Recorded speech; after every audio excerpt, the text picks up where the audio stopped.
La historia de las cucardas.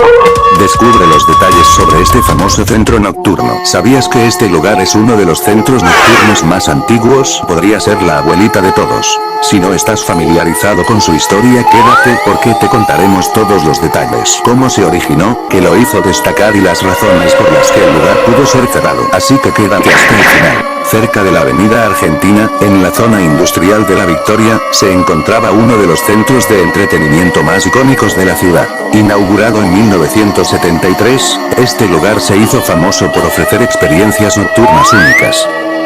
El centro nocturno fue dirigido por Victor Hugo Shimabukuro Nakajima, un hombre de origen japonés que lo heredó de su abuelo.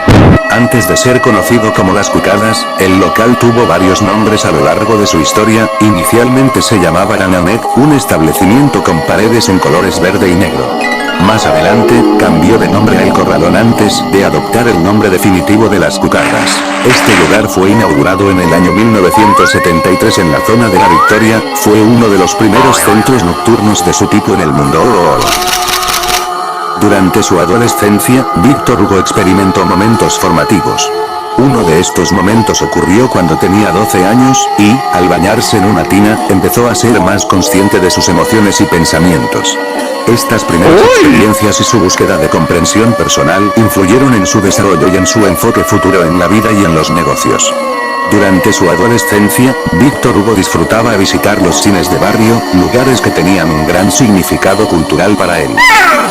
Un año después, a los 13 años, Victor Hugo se dio cuenta de que sus amigos frecuentaban ciertos lugares de ocio. Notó que, dado que eran menores de edad, a veces se les permitía el acceso a estos lugares mediante el uso de una propina adicional para la persona en la entrada. Esta experiencia le brindó una visión sobre las prácticas y dinámicas en estos establecimientos. En su libro Victor Hugo detalla que, a pesar de ser menor de edad, comenzó a ahorrar dinero con el objetivo de participar en actividades recreativas. Para lograrlo, guardaba todas las propinas que recibía para ir a la escuela, evitando gastar en otras cosas. Una vez que reunió una suma significativa en ese entonces, pudo visitar un lugar de su interés y experimentar la satisfacción de cumplir su meta.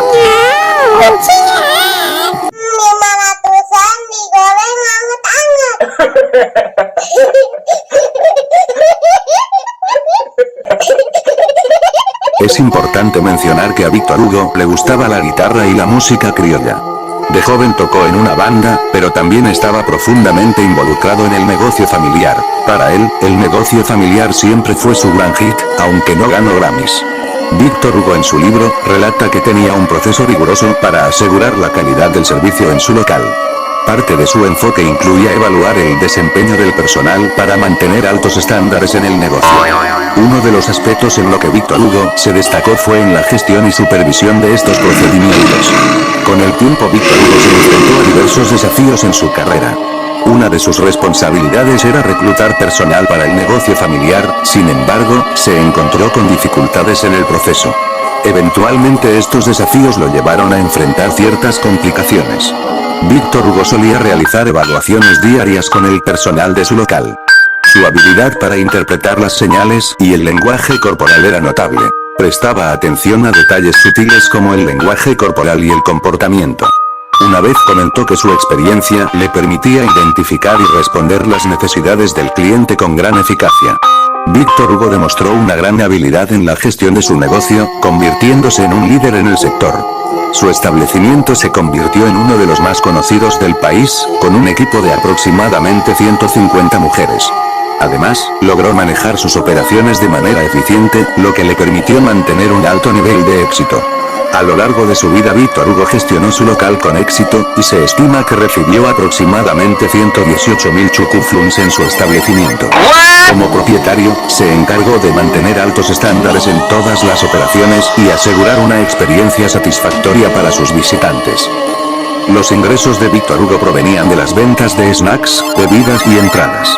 Todo el personal recibía el monto total por cada cliente, menos una contribución para cubrir el uso de las instalaciones, que no excedía a los 35 soles. En este lugar surgieron varias figuras del entretenimiento. También ha habido rumores que sugieren que algunos congresistas podrían haber visitado este sitio. Además, se ha mencionado que una mujer que trabajaba en ese entorno tuvo la aspiración de convertirse en congresista, aunque era de otro centro de trabajo. Este lugar era tan famoso que tenía un equipo de seguridad que parecía sacado de una película de acción de los años 80.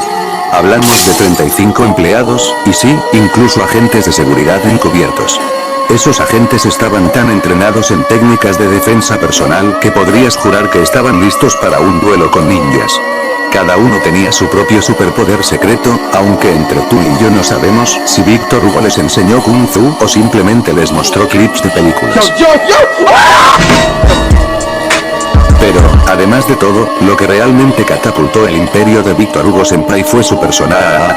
En el libro de Víctor Hugo, se menciona que algunos lugares tienen una atmósfera casi mística y mágica, donde la confianza y la discreción son muy fundamentales.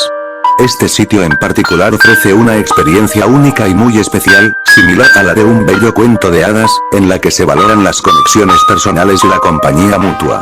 A veces, lo que no se puede encontrar en otros lugares, aquí sí es posible encontrarlo. Algunas personas han encontrado el amor y han tomado decisiones muy importantes en sus vidas, tras sus visitas a este lugar. En la historia que rodea el centro nocturno, hay una anécdota que destaca la preocupación de Víctor Hugo por el bienestar de su trabajadora. Se cuenta que la pareja de la trabajadora solía visitarla con una actitud inquietante. En una ocasión, Víctor Hugo notó que ella tenía una lesión en el ojo y, preocupado por su estado, la llamó para hablar. Con una expresión seria pero compasiva, le expresó su preocupación y le preguntó: ¿qué pasó? Parece que has tenido una batalla épica con un oso de peluche. La chica, algo sonrojada, dijo que su pareja estaba enseñándole artes marciales, lo que explicaba el moretón. Esta historia subraya la importancia de la sensibilidad y el apoyo. Entonces, el jefe se acerca al chico con un aire de gran sabiduría, como si estuviera a punto de revelar el secreto del universo. Luego de una charla épica digna de telenovela, logra solucionarlo y todo volvió a la normalidad, todos contentos. ¡Ay, el amor! El local experimentó tiempos prósperos, pero como sucede con muchos lugares, su historia llegó a su fin. El 15 de mayo el centro, conocido como el equivalente a la primera fila de un mega concierto, cerró. Se informó que el cierre fue debido a la falta de actualización de la licencia de funcionamiento. Sí, una licencia nos dejó sin fiesta. También se menciona que había planes para reestructurar la calle donde se encontraba el local, ya que una constructora estaba desarrollando la zona. Quizás esperaban construir un parque temático de rascacielos con toboganes.